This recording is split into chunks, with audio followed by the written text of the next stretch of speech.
Welcome students. आज हम पढ़ेंगे प्रोबेबिलिटी, लेकिन ये वो प्रोबेबिलिटी नहीं है जो हमने शायद अभी तक मैथ्स में पढ़ते आए। ये थोड़ी सी डिफरेंट है वही, लेकिन थोड़ा सा इसके अंदर ट्विस्ट है। आपने अभी तक जितनी बार भी प्रोबेबिलिटी पढ़ी है उसके अंदर आपने ये देखा होगा कि प्रोबेबिलिटी करते क्यों है। प्रोबेबिलिटी का मतलब जब होता आता है जब आप कोई एग्जैक्ट सॉल्यूशन नहीं दे पाते। मतलब मैं आपसे पूछूंगा कि आज मौसम का हाल ये है तो कल क्या बारिश होगी, तो आप मुझसे बोलेंगे कि हाँ शायद। ये जो शायद आपने लगाया विच मीन्स कि आपने कुछ अप्रोक्सीमेशन लगा दी है। मतलब ऐसी जगह पे जहां पे अनसर्टेनिटी हो। अब बात आती है अनसर्टेनिटी की, तो अनसर्टेनिटी को मैं समझाने के लिए सबसे बेहतरीन एग्जांपल लेता हूं, ए प्रोड्यूसेस बी। इसका सिंपल सा लफ्जों में मतलब जो होता है वो होता है कि occurrence of B is totally dependent on happening of A. अगर मतलब ए ट्रू होगा तो बी भी ट्रू हो जाएगा, ए नहीं होगा ट्रू तो बी भी नहीं होगा ट्रू। मतलब ये कंडीशन जो है वो सिंपली ऐसी है कि आपने अगर बोलूंगा कि मैं एक सड़क पे आप जा रहे हो तो ये सड़क जो है वो उसका, अगर इस सड़क को आप फॉलो करोगे तो आप इस जगह पे पहुंच जाओगे। तो बस वो सिंपल सी है, नीचे मुंडी करिए आप और जाते जाइए, नीचे अपना सेट करिए और जाते जाइए जाते जाइए जाते जाइए जाते जाइए। आपने ए ने फॉलो करना और बी तक। लेकिन क्या आपको लगता है कि आपकी रियल लाइफ के अंदर, रियल टाइम के अंदर अनसर्टेनिटीज नहीं होती होंगी? अरे अनसर्टेनिटीज होती हैं, कई बार होती हैं। आपने बड़ी सारा एक प्रिंटर खरीद के लेके आए जिसका काम क्या है कि आप पी कंट्रोल पी कमांड देंगे तो प्रिंट निकालेगा। उसने नहीं दिया, एरर आ गई, पेज फंस गया। अब बोलिए, आपका ए प्रोड्यूसर्स भी तो खत्म हो गया ना। ये चलो नए लेके आए थे तब तक तो सही चल रही थी, लेकिन जैसे 2-4 साल हुए तो उसके अंदर इंक छोड़ना चालू कर दी उसने, उसका ड्रम खराब हो गए। अब बोलिए, तो आपकी मशीन फेल हो गई। लेकिन आपके एआई सिस्टम के अंदर ऐसा नहीं होना चाहिए। अनसर्टेनिटीज की जगह है, लेकिन अनसर्टेनिटीज के लिए आपको तैयार रहना पड़ेगा, क्योंकि कोई भी मशीन 100% नहीं होती, जो कि मैं डे 1 से बोल रहा हूँ। और हमेशा नॉलेज को रिप्रेजेंट करने के लिए आप जो फर्स्ट ऑर्डर लॉजिक यूज करते थे, जो प्रोपोजिशन लॉजिक यूज करते थे, वो सिर्फ और सिर्फ जवाब ऐसे दे पाती थी कि यस और नो में। और यस और नो के अंदर जवाब अगर आपको लेना है तो फिर प्रोबेबिलिटी का क्या खेल। यहाँ पे ये जो यस और नो में जवाब नहीं आ रहे थे, इसका मतलब था कि वो किसकी वजह से नहीं आ रहे थे कि कोई, मान लो सब कुछ सही चल रहा है, अगर कहीं कोई अनसर्टेनिटी आ गई तो क्या करोगे? तो अगर ए होगा तो उसका बी जवाब दे देगा yes. If A is true then B is also true. But consider a situation where we are not sure about A whether it is true और नॉट। अब ये लीजिए, इस टाइप के स्टेटमेंट को जिसमें आप अभी श्योर नहीं हो कि ट्रू होगा भी या नहीं होगा, तो उस कंडीशन को हम बोलते हैं अनसर्टेनिटी। अब इस अनसर्टेनिटी को प्रेजेंट करने के लिए हम अगर जो हम जिन प्रेडिकेट्स को नहीं बता पाते वो अनसर्टेन हो जाते हैं, तो अनसर्टेन नॉलेज कहते हैं उसको। उसको सॉल्व करने के लिए चालू होती है अनसर्टेनिटी रीजनिंग, या फिर दूसरे लफ्जों में प्रोबेबिलिस्टिक रीजनिंग, जिसके अंदर आप पूरा का पूरा दारोमदार जो है आपका प्रोबेबिलिटी पे डिपेंडेंट है। अब यहाँ पे मैं रीजन बताना चाहूंगा कि क्या क्या रीजंस होते हैं जिसकी वजह से कोई अनसर्टेनिटी आती है, जिसकी वजह से आप किसी एक रियल टाइम प्रॉब्लम को लेते तो वो अनसर्टेनिटी में पहुंच जाती है। पहला जो होता है वो ये होता है कि आपकी जो इंफॉर्मेशन आपने ली है, जो जो इंफॉर्मेशन आप इस्तेमाल कर रहे हो अपने सॉल्यूशन के लिए, वो किसी अनरिलायबल सोर्स से आई है। वो अनरिलायबल सोर्स जो कि खुद ही श्योर नहीं है उसके बारे में। देखिए, मैं एक बात जानता हूं कि अगर किसी ने मेरे कान में कोई आके बात बोली किसी एक दूसरे व्यक्ति के लिए, तो हो सकता है कि वो बात सही हो सकता है कि वो गलत हो। अब डिपेंड ऑन द पर्सन कि वो पर्सन जो है वो अगर सही में रिलायबल पर्सन है जो कभी झूठ नहीं बोलता, तो मैं उसकी बात मान लूंगा आंख बूंद करके। लेकिन अगर वो बंदा नहीं है, अनरिलायबल है, और उसके काफी उधार लेके वापस भी नहीं करता, और वो बहुत इस टाइप का इंसान है जो कि भरोसेमंद नहीं है, तो आप क्या करोगे? उसकी बात पे यकीन करोगे, उसकी इस कान से सुनोगे और इस कान से निकाल दोगे। अब अनसर्टेनिटी कब आती है? जब आप इस कान से सुन के और उस पर प्रोसेस करना चालू कर देते हो, उस दूसरे कान से निकालते नहीं हो। तो आपने जो इन्फॉर्मेशन ली और वो वेग इन्फॉर्मेशन, वो खराब इन्फॉर्मेशन, वो सही जगह से नहीं आई थी और आपने उसको मान लिया, तो यहाँ पे अनसर्टेनिटी होने के चांसेस होंगे। दूसरा होता है कि एक्सपेरिमेंटल एरर। जब आप एक्सपेरिमेंट्स करते हो परफॉर्म, कोई भी चीज का एक्सपेरिमेंट आप परफॉर्म करते हो तो लैब के अंदर बड़ा अच्छा मजा आता है, लेकिन एक्सपेरिमेंट जब आप करते हो तो कई बार आप फेल भी होते हो, और वो फेलियर जो होता है वो भी अनसर्टेन होता है। जैसे कि केमिकल सिंथेसिस प्रोसेस जो होती है या केमिकल रिएक्शन जो होता है लेबोरेटरी के अंदर, कई बार फेल भी हो जाते हैं। आपको क्या लगता है? फिर किताब तो कह रही थी कि आप ये 2 एलिमेंट जोड़ लीजिए और काम हो जाएगा, और आपने जोड़े भी थे वो दोनों एलिमेंट। एक को आपने दोनों टेस्ट ट्यूब के अंदर लिया दोनों एलिमेंट्स को, और उन्होंने जितनी मात्रा बोली थी किताब के अंदर हमने वही जोड़ी। जैसे उसको जोड़ा तो वो तो हाथ में ही वो फट गया, टेस्ट ट्यूब खत्म हो गया, आपका फेल हो गया एक्सपेरिमेंट। तो इस टाइप के एरर जो होते हैं वो अगेन वही अनसर्टेन। और ये फिजिक्स के अंदर बोला भी गया है, हाइजेनबर्ग अनसर्टेनिटी प्रिंसिपल, वो बोलता भी यही है कि अनसर्टेन है सब कुछ। मतलब ये हाइपोथेसिस है लेकिन है अनसर्टेन। अब आपकी तुक्का लग गया और सही बैठ गया तो बात अलग है, लेकिन हमेशा लग पाएगा क्या तुक्का? और चलो लग भी गया तो उस तुक्के की गारंटी क्या है? कुछ नहीं। दूसरा अनसर्टेनिटी होती है कि एक्सपेरिमेंटल फॉल्ट। मैं बढ़िया सा एक एसी लेके आया और मैंने उसको सब टेस्ट कर लिया था दुकान पे, सब बढ़िया चल रहा था, और उसके बाद जैसे घर में फिट करा और मैंने उसको चालू करा जैसे ही, तो वो फेल हो गया। अब इक्विपमेंट फॉल्ट में उसकी भाई कंपनी वाले की गलती भी है, हो सकता है एसी में गड़बड़ी हो सकता है मेरे वोल्टेज फ्लक्चुएट हो रहा हो तो उस वजह से नहीं हो पाया वो, उस वजह से वो इतना कूलिंग नहीं कर रहा या मैन्युफैक्चर उसके अंदर मैल फंक्शनिंग हो गई। दूसरा आता है जो सॉरी चौथा नंबर का आता है, वो आता है टेम्परेचर वेरिएशन। टेम्परेचर वेरिएशन जो होता है वो भी अगेन अनसर्टेन होता है कि टेम्परेचर वेरिएशन जो है आप एक्सपेक्टेड कुछ और था और आपके लिए हो कुछ और गया। नेचुरल कैलामिटीज के अंदर क्लाइमेट चेंज पांचवा इसका ऑप्शन है जिसके अंदर अनसर्टेनिटी आ सकती है। और जो ये तो मैं बिल्कुल इसको तो सबसे ज्यादा वर्ड्स दूंगा क्योंकि क्लाइमेट चेंज आप खुद देख रहे होंगे कि आप कभी घर से निकलते हैं और एकदम आपको सर्दी लगने लगती है क्योंकि आपको तैयारी नहीं थी और क्लाइमेट एकदम चेंज हो गया। पता चला जरा जम्मू कश्मीर की तरफ बारिश हुई बर्फबारी हुई, लीजिए नीचे की तरफ ठंडक आना चालू हो गई। और हम लोग तो ऐसा है कि बैठे रहते हैं जिस जगह पे, उस जगह पर पता लग जाता है अच्छा हाँ वादी के अंदर जो है वो बर्फ हो रही है, हमें मालूम चल जाता है कि 3 दिन बाद हमारे यहाँ भी आने वाली है। वो वहां से वहां तक पहुंचने में उसको उतना टाइम लगता है ना, मतलब जिस स्टेट में हम लोग हैं उसमें 3 दिन लगते हैं, 2 से 3 दिन लगते हैं बर्फ को आने में, मतलब बर्फ की जो ठंडक है शीतलहर है उनको आने में। तो क्लाइमेटिकल चेंज जो है वो तो आप कितना भी सोच लो कुछ भी हो सकता है। कभी में हम सोचें एक्सपेक्टेड बैठे हैं कि सर्दी पड़ेंगी और हम सब गर्म कपड़े लेके बैठे रह गए और सर्दी इतनी पड़ी नहीं जितनी पड़नी चाहिए थी उसको। तो ये क्लाइमेटिकल चेंजेस है, that is also uncertain feature. अब बारी आती है प्रोबेबिलिस्टिक रीजनिंग की। प्रोबेबिलिस्टिक रीजनिंग जो है एक नॉलेज रिप्रेजेंटेशन का ऐसा तरीका है वेयर हम क्या करते हैं प्रोबेबिलिटी को अप्लाई करते हैं किसी एक अनसर्टेन नॉलेज पे। कोई एक ऐसी नॉलेज जो कि आधी अधूरी टूटी फूटी हो उसमें हम क्या करते हैं प्रोबेबिलिटी लगाने की कोशिश करते हैं। और इस टाइप की थ्योरी को हम जो हैंडल करते हैं, जो क्या अनसर्टेनिटी की जो प्रॉब्लम है उसको हैंडल करने के लिए प्रोबेबिलिटी थ्योरी को उसमें कंबाइन करने की कोशिश करते हैं। मतलब हर चीज का सॉल्यूशन जब आप ट्रू और फॉल्स नहीं ले पाओगे तो आप प्रोबेबिलिटी थ्योरी को लगाओगे और प्रोबेबिलिटी रीजनिंग से आंसर निकालोगे। अब प्रोबेबिलिटी यूज हो रही है प्रोबेबिलिटी रीजनिंग के अंदर, प्रोबेबिलिस्टिक रीजनिंग के अंदर, तो ये क्या करेगी, ये जितने भी अनसर्टेन प्रॉब्लम्स है, अच्छा अनसर्टेन प्रॉब्लम्स क्या होती है कि या तो किसी की लेजीनेस से या किसी के इग्नोरेंस से या किसी के ऐसे काम से जिसकी वजह से मतलब 100% सही नहीं हो पाया वो काम, तो हो सकता है कि वो जो है अनसर्टेनिटी आ जाए। जैसे मान लीजिए मैं कहीं मेरा 2 घंटे का काम था, ठीक है, और मुझे 2 घंटे के काम के बाद मुझे वहां से निकलना था और कहीं और जाना था। अब मैंने अपने टाइमलाइन शेड्यूल करके चला था घर से, लेकिन वहां से जो था वो किसी व्यक्ति की वजह से या ये कहना कि मेरी गाड़ी खराब हो गई या किसी और वजह से मुझे थोड़ा सा लेट हो गया या लेट मैंने काम करा, लेट हुआ, लेट चलता गया, तो मेरी पूरी टाइमलाइन सरकती जाएगी। तो कहने का मतलब ये कि जो प्रोबेबिलिटी थी मुझे जहाँ भी शाम को जाना है मैंने उनसे बोला था कि शायद मैं आ पाऊँ या शायद ना भी आ पाऊँ, तो वो हो सकता है मेरा इंतजार करें या शायद मेरा इंतजार ना करें।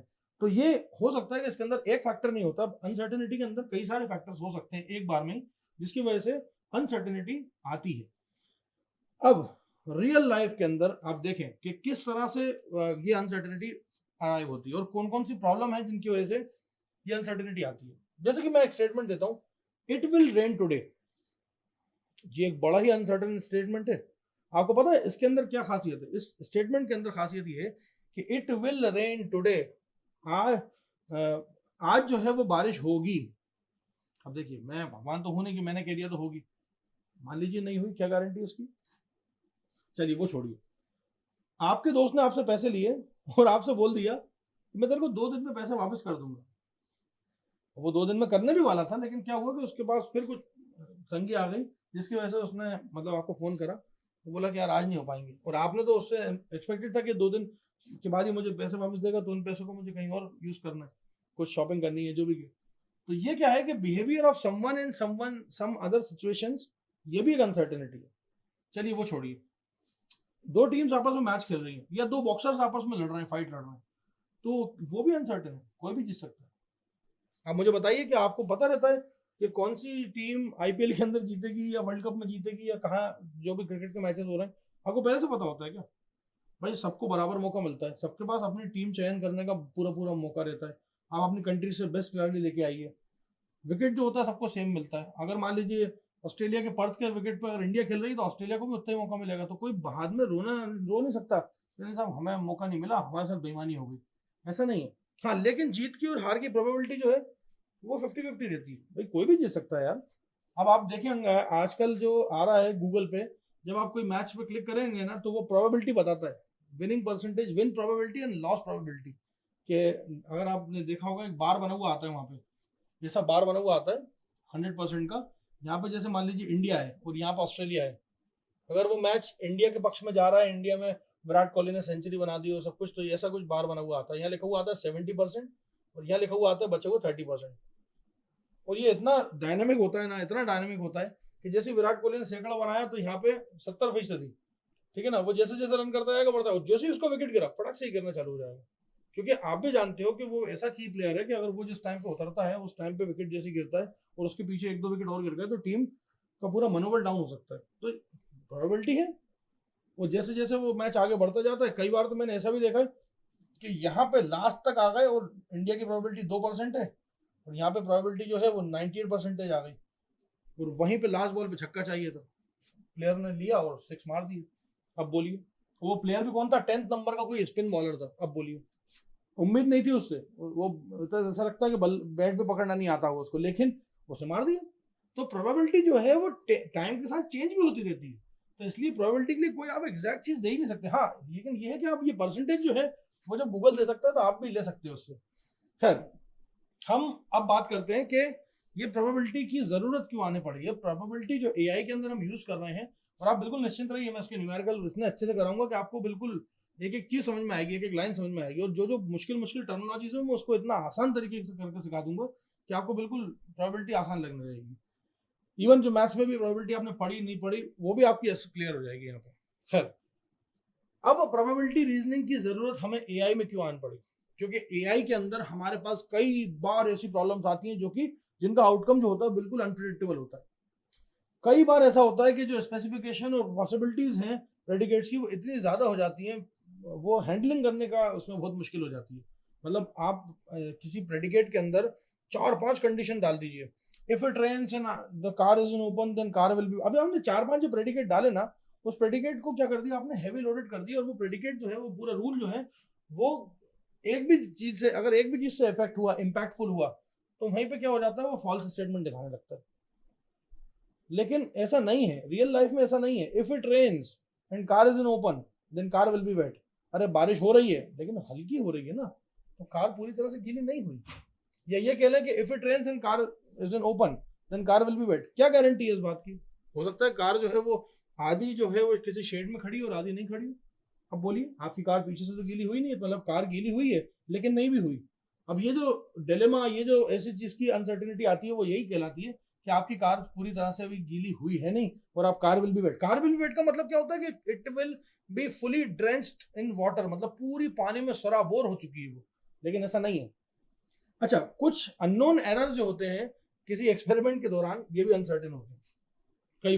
कई बार मैथ्स के अंदर अभी आप करते हैं तो एरर आती है, और एरर आने के अंदर आप क्या करते हैं, इवन एक सॉफ्टवेयर तैयार जब आप करते हैं ना, तो आप लाइन ऑफ कोड जब बनाते हैं तो बग नहीं, एरर ऐसी आ जाती है, कोई ऐसी अननोन एरर आ जाती है जो आपने पढ़ी भी नहीं हो, कभी सुनी भी नहीं हो, अनसर्टेन होती है। तो हम सॉफ्टवेयर के अंदर तो क्या होता है कि कोशिश करते हैं कि चीज़ों को बिल्कुल ब्लैक एंड व्हाइट में लेके चलें, लेकिन अनसर्टेन एरर अगर आ गई तो उसके लिए भी तो हमें कुछ हैंडलिंग प्रोसेस करनी पड़ेगी। खैर, ये है प्रोबेबिलिस्टिक रीजनिंग के कुछ पॉइंट्स जो कि एआई के अंदर इस्तेमाल होते हैं। अब प्रोबेबिलिस्टिक रीजनिंग जो है वो 2 तरीके से सॉल्व होती है। एक साइंटिस्ट है थॉमस बेज, एक साइंटिस्ट है जिनका नाम था थॉमस बेज, इन्होंने बड़ी अच्छी एल्गोरिथम दी,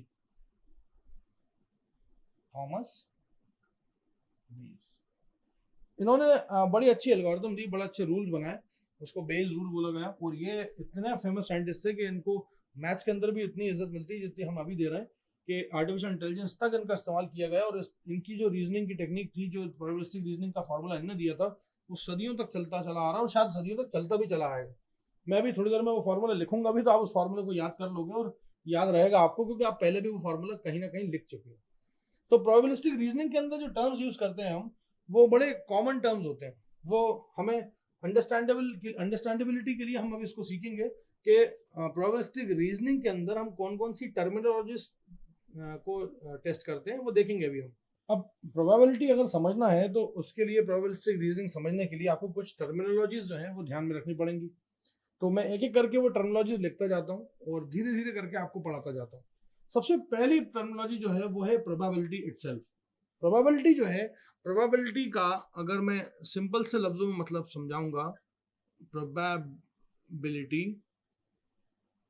तो प्रोबेबिलिटी जो होती है it lies between 0 and 1, it is a close interval and it lies between 0 and 1। भाई किसी भी चीज की प्रोबेबिलिटी क्या होगी, उसका होना या नहीं होना। अब होना या नहीं होना, 0 का मतलब होता है बिल्कुल सिरे से खारिज, नहीं हो रहा, और 1 का मतलब होना है कि होना। मतलब सर्टेनिटी और अनसर्टेनिटी जो है उसके अंदर अगर कोई चीज अनसर्टन है तो उसकी अनसर्टेनिटी की प्रोबेबिलिटी निकालनी है अपन को। यहाँ पे क्या है, प्रोबेबिलिटी क्या है, इसको ऐसे डिफाइन करते हैं कि अनसर्टेनिटी ऑकर होगी, उसके चांसेस बताइए कितने। कोई भी अनसर्टेनिटी ऑकर होगी, उसके चांसेस बताइए कितने हैं। ये होती है प्रोबेबिलिटी की सिंपल सी डेफिनेशन।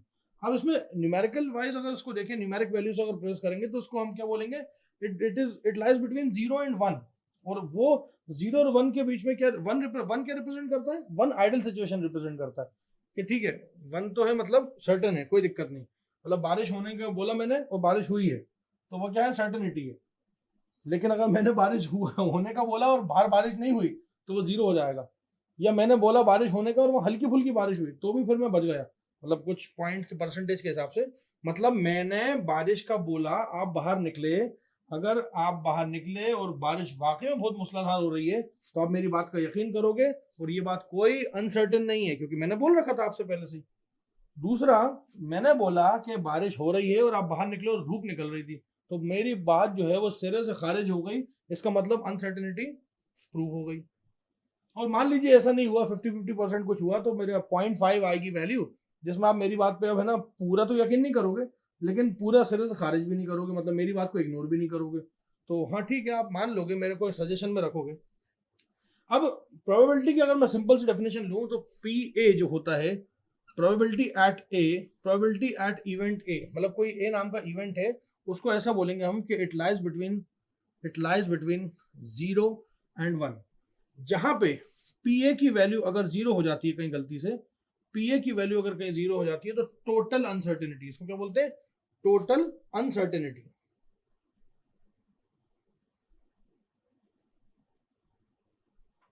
और अगर मान लीजिए यही पी ए की वैल्यू 1 हो जाती है तो ये क्या हो जाता है, सर्टेनिटी।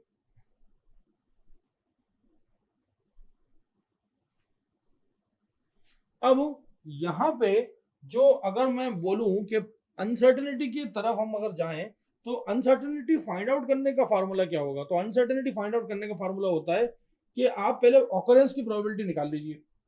अगर आपने ऑकरेंस की प्रोबेबिलिटी निकाल ली तो आपका सारा काम हो जाएगा। तो प्रोबेबिलिटी का फार्मूला जो आप बचपन से पढ़ते आ रहे हैं वो बिल्कुल वही होता है कि occurrence is equal to, probability of occurrence is equal to number of desired output, desired outcome upon total number of outcome. मान लीजिए एक डाइस है, उस डाइस के अंदर 6 पॉसिबल कॉम्बिनेशन बन सकते हैं। उस डाइस के अंदर जो होते हैं 6 उसके फेसेस होते हैं जिसमें 1 2 3 4, लूडो आपने खेला होगा, तो उसमें मान लीजिए मैं कहूँ कि 1 आने की प्रोबेबिलिटी क्या है, तो नंबर ऑफ डिजायर्ड आउटकम मतलब 1, और 1 आएगा तो एक ही जगह 1 लिखा होगा ना, एक ही दूसरी जगह थोड़ी लिखा होगा। तो डिजायर्ड आउटकम कितने हैं आपके 1, और टोटल नंबर ऑफ आउटकम कितने हैं 6। अगर मैं आपको बोलूं तो ये 1/6 इसकी प्रोबेबिलिटी है उसको डाइस को थ्रो करने में। तो प्रोबेबिलिटी में अगर नॉट हैपनिंग को मैं नेगेशन से रिप्रेजेंट करूं, मतलब ऐसा करके ऐसा करूं, तो इसको अगर मैं बोलूंगा probability of not happening of event A, इसको क्या बोलूंगा, इसको अगर मैं बोलता हूं probability of happening of event A तो इसको बोलूंगा probability of not happening of event A. और कभी भी अगर आप ऐसा करेंगे, हैपनिंग और नॉट हैपनिंग को जोड़ेंगे तो उसमें आपका आंसर 1 ही आएगा। ये बात याद रखिएगा हमेशा, जो टोटल प्रोबेबिलिटी होती है वो हमेशा 1 होती है, टोटल प्रोबेबिलिटी हमेशा 1 होती है और 1 से ज्यादा नहीं होती। अब यहाँ पे कुछ डेफिनेशन है जो हमें समझनी चाहिए, जिसमें सबसे पहली डेफिनेशन जो आती है वो आती है इवेंट्स। इवेंट्स या इवेंट जो भी कहना चाहें, मतलब अगर एक से अधिक होंगे तो इवेंट्स ही होंगे। तो इवेंट जो होता है वो बेसिकली क्या होता है कि कोई भी पॉसिबल आउटकम को, किसी भी वेरिएबल का कोई भी पॉसिबल आउटकम जो होता है that is what we call event. मान लीजिए कि मैंने उस एक डाइस लिया और डाइस के अंदर बोला कि 6 आना चाहिए, तो ये एक उसका पॉसिबल इवेंट हुआ। इसका मतलब उस पर टोटल पॉसिबल इवेंट्स कितने हो सकते हैं? 6। एक डाइस के अंदर 6 ही होते हैं। आपके पास 52 कार्ड्स हैं, 52 कार्ड्स के अंदर आपको एस चाहिए, उसके अंदर इक्का चाहिए, तो पॉसिबिलिटीज कितनी हो, कितने इवेंट्स हो सकते हैं? 52 के 52। ये जितने भी पॉसिबल इवेंट्स हैं, ये जब सामने एक साथ रखे जाते हैं तो इनको बोला जाता है सैंपल स्पेस। Sample space. देखिए, आपने डाइस थ्रो करी, आपको चाहिए था एक, तो एक जो 1 है चाहिए था 1, वो क्या हुआ, एक इवेंट हुआ। ऐसे करते करते कितने इवेंट्स है उसके अंदर? उस डाइस के अंदर 6 इवेंट्स है। वैसे ही एक जो ताश के पत्ते होते हैं, कार्ड्स होते हैं, वो कितने होते हैं? टोटल 52 कार्ड्स होते हैं। तो उसमें एक कार्ड उठाया आपने तो वो एक इवेंट हुआ। ऐसे ही कितने कार्ड और उठा सकते हो? 52। तो 52 क्या हुआ? उसका सैंपल स्पेस हुआ, जिसके अंदर सारे इवेंट रखे जाते हैं। तीसरी चीज आती है रैंडम वेरिएबल। तीसरी चीज क्या आती है? Random variable.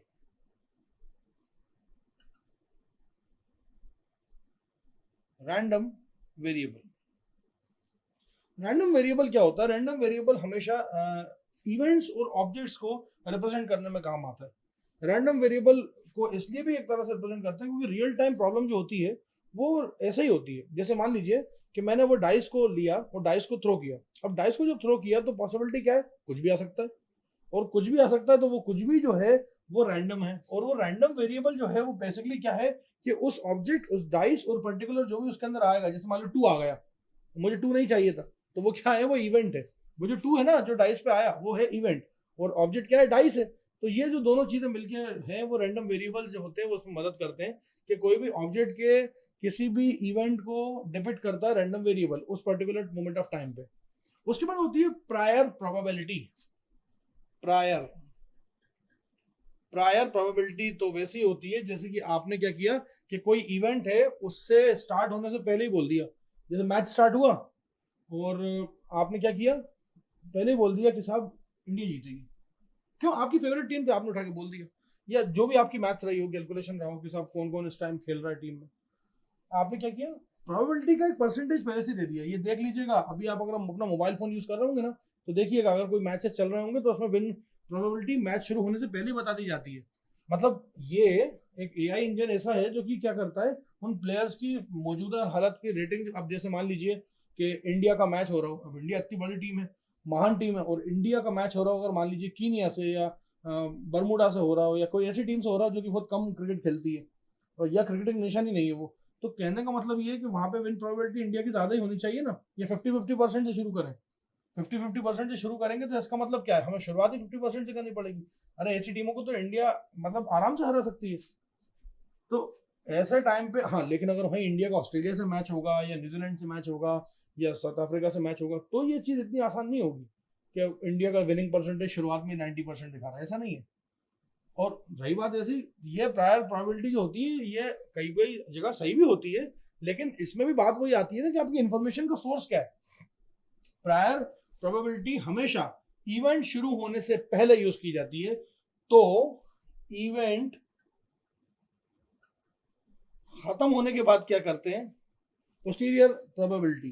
पोस्टीरियर प्रोबेबिलिटी क्या करती है कि पूरा इवेंट खत्म होने के बाद क्या करती है, कैलकुलेट करती है सारे एविडेंसेस को और इन्फॉर्मेशन को गैदर करती है, और उसके बाद फिर बताती है। जैसे मान लीजिए आपका मैच, क्रिकेट मैच चल रहा है और अब 2 ओवर बचे हुए हैं, 2 ओवर के अंदर आपको 20 रन चाहिए, ठीक है ना, इंडिया की टीम को 20 रन चाहिए 2 ओवर में। उस टाइम पे जो स्टैटिस्टिक्स दिख रहा होगा ना, दैट इज पोस्टीरियर प्रोबेबिलिटी, क्योंकि उस टाइम पे उस मैच की मौजूदा हालत पता होगी। मान लीजिए ओपनिंग बैट्समैन अगर स्ट्राइक पे होंगे तो विन प्रोबेबिलिटी ज्यादा हो जाएगी, मतलब पोस्टीरियर प्रोबेबिलिटी। और अगर मान लीजिए लास्ट मोमेंट पे चल रहा होगा कि लास्ट बैट्समैन खेल रहे होंगे, तो ऐसी बात है ये गिर जाएगी थोड़ी सी, क्योंकि लास्ट बैट्समैन 2 ओवर में 20 रन मारे हमेशा पॉसिबल नहीं होता। तो ये दोनों के अंदर फर्क यही है, एक इवेंट शुरू होने से पहले ही डिक्लेयर कर दी जाती है, और एक इवेंट शुरू होने से पहले और बीच मैच में जो इन्फॉर्मेशन नई नई आती जा रही है, अपडेटेड इन्फॉर्मेशन, उससे आप पोस्टीरियर प्रोबेबिलिटी को अपडेट करते हैं। अब इसके बाद आता है अगला नाम, वो है कंडीशनल प्रोबेबिलिटी। क्या आता है? कंडीशनल। अब कंडीशनल का तो नाम में ही कंडीशन रखी हुई है, कंडीशनल प्रोबेबिलिटी।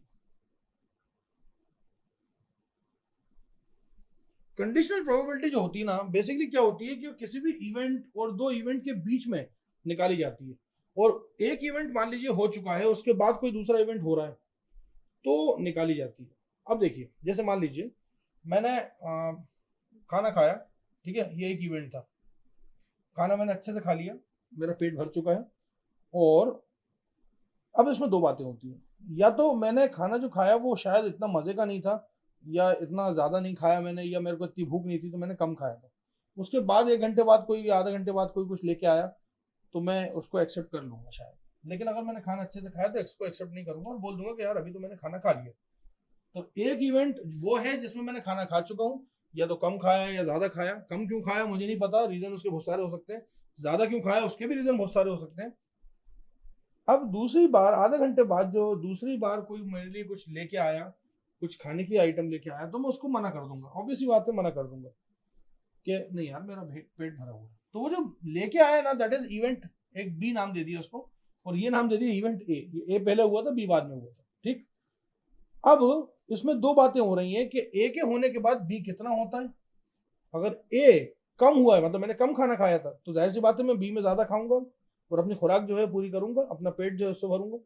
या फिर ए में मैंने ज्यादा खा लिया था क्योंकि ए में कुछ बहुत अच्छा बना था जो मेरी पसंद का था, और अब मैंने इतना खा लिया कि मुझे बी, शायद मैं बी चखने के लिए अगर ले लूं तो ले लूं, हल्का सा टेस्ट देखने के लिए, अदरवाइज तो मेरा मूड नहीं है बी खाने का।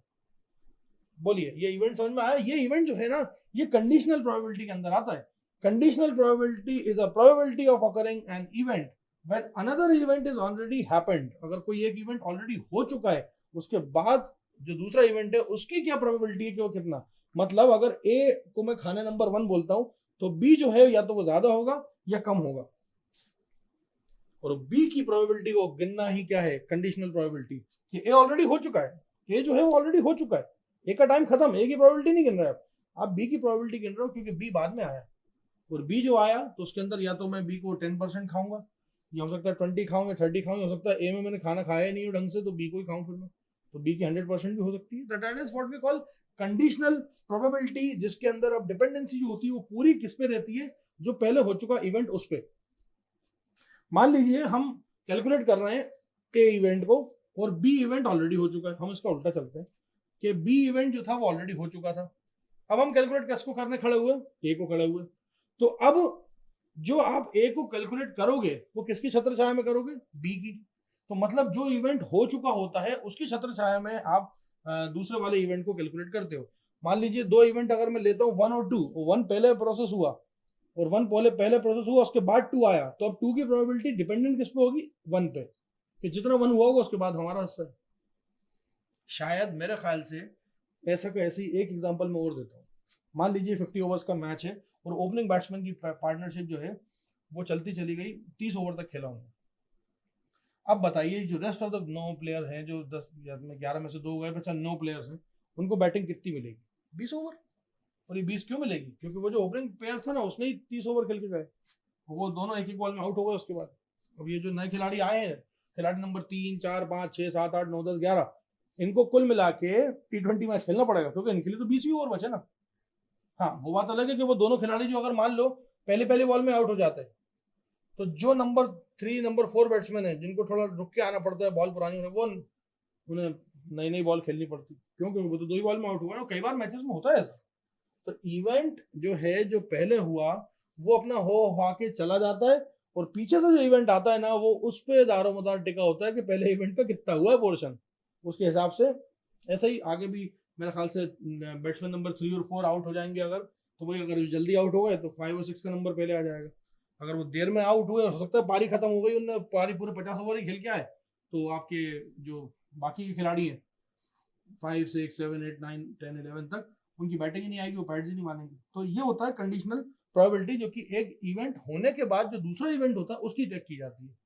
अब मैं अगर मान लो ऐसा बोल रहा हूं कि ए इवेंट जो है उसका होना बाकी है और बी हो चुका है, तो उसको लिखते कैसे हैं, इसको ऐसे लिखते हैं पी ए बी, मतलब बी हो चुका है और ए का होना अभी बाकी है, तो ऐसे लिखते हैं P A and B and P B. जो पी ए एंड बी लिखा है मैंने, इसको बोलते हैं ज्वाइंट प्रोबेबिलिटी। क्या बोलते हैं इसको, ज्वाइंट प्रोबेबिलिटी, ज्वाइंट प्रोबेबिलिटी।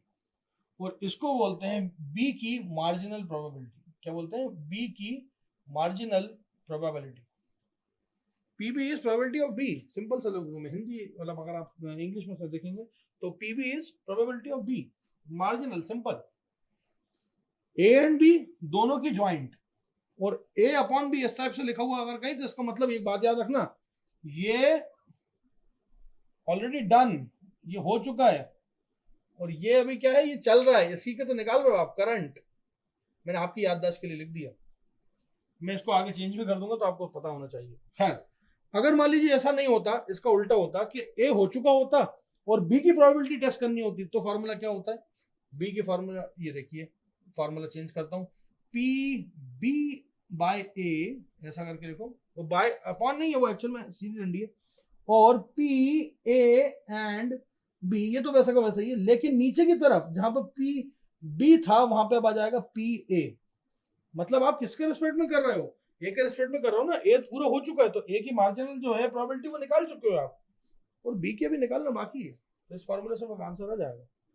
खैर, ये आपको समझ में आ ही गया होगा, और हम नीचे जब जाएंगे 10 में और आगे इसको वेन डायग्राम से भी समझेंगे कि वेन डायग्राम से कैसे बनाया जाता है। लेकिन एक बात तो तय है सैंपल स्पेस के अंदर कि सैंपल स्पेस में सारी प्रोबेबिलिटीज रखी जाती हैं, और सारी प्रोबेबिलिटीज में सारे इवेंट्स की कैलकुलेशन की जाती है, और जब आप इसको कैलकुलेट करेंगे तो कुछ वेन डायग्राम जो है वो इस तरह से बनेगा। वेन डायग्राम को देखिए, वेन डायग्राम कुछ इस तरह से बनता है, ये ए है और ये बी है, ये जो पूरा का पूरा है ना, ये दोनों जो है ये एक्चुअल में क्या है, ये ए का एरिया है और ये बी का एरिया है, और ये जो शेडेड पोर्शन है ना, ये शेडेड पोर्शन जो है वो क्या है, A intersection B, A intersection B, मतलब ऐसे वो एरिया जहां पे दोनों मैच खा रहे हैं, ज्वाइंट में प्रोबेबिलिटी मिल रही हो जिनकी। मैं इसका एग्जांपल देता हूँ, बैट्समैन नंबर 1 और 2 उतरे, जिसमें से बैट्समैन नंबर 2 आउट हो गया, अब बैट्समैन नंबर 3 आया, तो जाहिर सी बात है 3 और 4 इकट्ठा तो आ नहीं जाएंगे, 3 आया और 1 के साथ मिलकर उसने 10 रन की पार्टनरशिप जमाई। जो 10 रन की पार्टनरशिप जमाई ना, एक्चुअल में जो खिलाड़ी नंबर 1 था उसकी पार्टनरशिप खिलाड़ी नंबर 2 से रही थी शुरुआत में, फिर जब वो 2 नंबर का खिलाड़ी आउट हुआ तो उसकी 3 नंबर के साथ भी 10 रन की पार्टनरशिप रही, फिर वो आउट हुआ। तो यहाँ पे जो खिलाड़ी नंबर 1 है उसकी 2 लोगों के साथ ज्वाइंट पार्टनरशिप दिखेगी। देखिए, खिलाड़ी नंबर 2 की तो 1 के साथ दिखेगी, क्योंकि तो वो तो 1 के रहते रहते आउट हो गया था। भाई सीधी सी बात है ना, 1 और 2 क्रीज पे उतरे, 2 तो आउट हो गया, फिर 3 आया, तो ये 3 और 1 ने मिलकर भी पार्टनरशिप जमाई 10 रन की, और इन दोनों के बीच में पार्टनरशिप जमी थी सपोज 15 रन की, तो ये जो 15 और 10 लिखा है ना, ये ज्वाइंट प्रोबेबिलिटी कहलाती है। तो इस प्रोबेबिलिटी को समझने के लिए हम एग्जाम्पल लेते हैं, और ये बड़ा छोटा सा एग्जाम्पल है।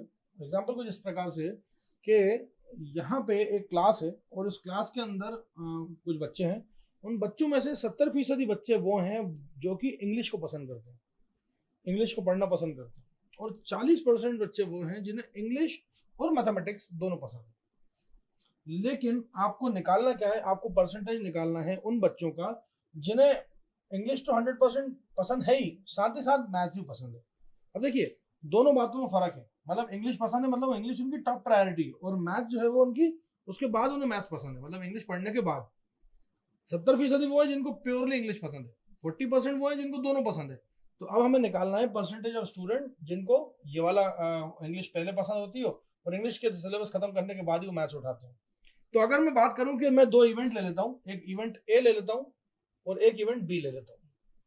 मान लीजिए ए वो वाले बच्चे हैं जो कि मैथ्स वाले हैं, जिनको क्या पसंद है, मैथमेटिक्स, और बी वो बच्चे हैं जिनको इंग्लिश पसंद है। अब यहाँ पे मुझे निकालना क्या है, मुझे निकालना ये है कि बच्चा जो हो वो पहले बी, मतलब बी बोले तो इंग्लिश को खत्म करे, तो प्रोबेबिलिटी ऑफ स्टूडेंट जिनकी मैथ्स बाद में पसंद हो और पहले इंग्लिश हो, मतलब ऑकरेंस जो हो वो पहले इंग्लिश का हो उसके बाद मैथमेटिक्स का हो, ऑकरेंस जो है वो पहले किसका हो, इंग्लिश का हो, इंग्लिश पढ़ने के बाद वो मैथ्स को पसंद करते हो, तो ए बाय बी लिखा जाएगा, बी बाय ए नहीं। अब यहाँ पे ज्वाइंट प्रोबेबिलिटी क्या है, A intersection B upon P B, और आपको मैंने बताया था कि ए और बी का इंटरसेक्शन जब आप करेंगे तो ये आया था 0.4, मतलब 40% अपॉन 0.7, 0.4/0.7 जो है ये तकरीबन अराउंड आएगा 57%। जो 57% ऑफ स्टूडेंट जो है वो क्या है, ऐसा स्टूडेंट है जो कि क्या करता है, इंग्लिश पढ़ता है, yes they likes English very much, English पसंद है उन्हें, and they also like maths. मतलब उसके बाद इवेंट खत्म होने के बाद, दोनों को एक साथ नहीं, सेम प्रायोरिटी पे नहीं, अलग अलग, तो पहले इंग्लिश उसके बाद मैथ्स, ये कंडीशन है उनकी कि वो पहले तो किताब खोलेंगे। 57% बच्चे वो क्या करेंगे, 100% मतलब 57% बच्चा जो है वो क्या करेगा, इंग्लिश पहले पढ़ेगा, और इंग्लिश पढ़ने के बाद जो है वो क्या करेगा, उसके बाद मैथ्स पढ़ेगा। और एक्चुअल में ये 57% बच्चे के अंदर ही वो 40% बच्चा मिल जाएगा आपको जो कि दोनों सब्जेक्ट पढ़ता हो। तो ये था एक प्रोबेबिलिटी जो था, प्रोबेबिलिस्टिक रीजनिंग का एक छोटा सा न्यूमेरिकल। आगे हम देखेंगे प्रोबेबिलिस्टिक रीजनिंग के अंदर बेस थ्योरम कैसे इस्तेमाल की जाती है और बेस थ्योरम को हम कैसे उसके न्यूमेरिकल्स को सॉल्व करते हैं। Thank you so much.